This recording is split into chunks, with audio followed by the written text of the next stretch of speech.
Today you'll hear the story of one indentured servant. This is part of our Colonial America unit where our target is to compare and contrast the political rights and economic activities of the three colonial regions. You've already learned about the three different regions, and this video will help you understand the second essential question. Who were the workers in the three colonial regions? By the end of the video, you should understand indentured servants who are used as laborers in all three regions. One example of an indentured servant comes from my husband's family's history. We'll start by calling this indentured servant by the name on his contract, Johan Melchior Blanckenberg. But he usually goes by the name Melchior.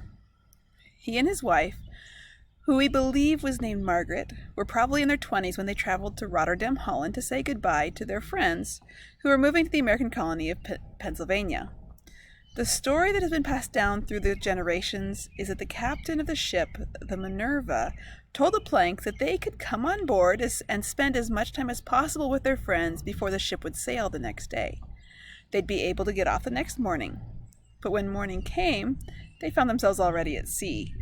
Either plans had changed and the ship sailed early and the captain had forgotten about them, or the captain saw a way to get more money by basically kidnapping the couple and getting someone in the colonies to pay for their ticket.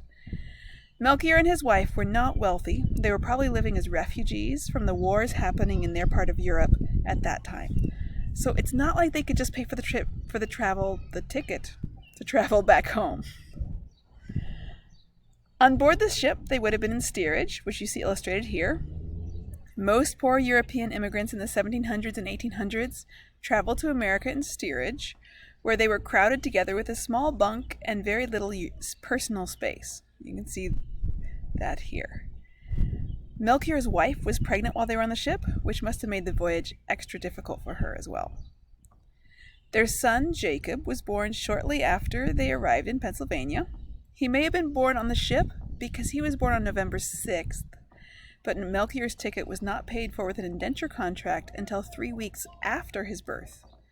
As far as I know, no one has found a copy of Margaret's indenture contract, so it's not clear if she was an indentured servant, even though she had a young baby, or if she just went along wherever Melchior went.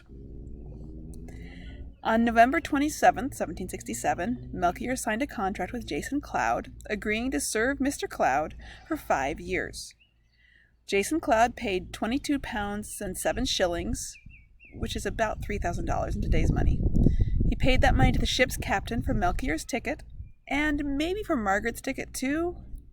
Once again, we don't really know what was happening with her. Melchior was probably doing farm work for Jason Cloud, who was probably either trying to clear some trees to make new farmland, or just farming land owned by his father. Family tradition says that Melchior's first master was mean. Indentured servants in Pennsylvania and other places were often treated harshly, and they often worked alongside enslaved people of African descent. Both enslaved and indentured servants would sometimes run away or die from the harsh treatment throughout all the colonial regions. About a year after buying Melchior's contract, Jason Cloud sold Melchior's indenture contract to a wealthier man named Edward Hughes. Hughes had 3 servants, including Melchior. There is no record of how Melchior felt about this new master, but he probably did not have a choice in changing masters. Mr. Hughes may have been a kinder master, because Melchior and his wife had another son while he was still an indentured servant. Indentured servants were legally required to get permission from their masters before getting married, or having children, or a lot of other normal activities that we now consider to be human rights. We don't know exactly why, but Melchior wanted to be freed from his contract. He was able to buy his freedom for 5 months early for £5. It's about like $600 now. He probably did this by borrowing the money from friends or from his church. At that time he was freed. He also stopped using the last name Blanckenburg that was on his indenture contract and instead just used the last name Plank. For the rest of his working years, he farmed for other people. During the American Revolution, he probably farmed some of the land Colonel Jacob Morgan, who had founded Morgantown, Pennsylvania, owned, and because Colonel Morgan owned most of the town and a lot of the land around it.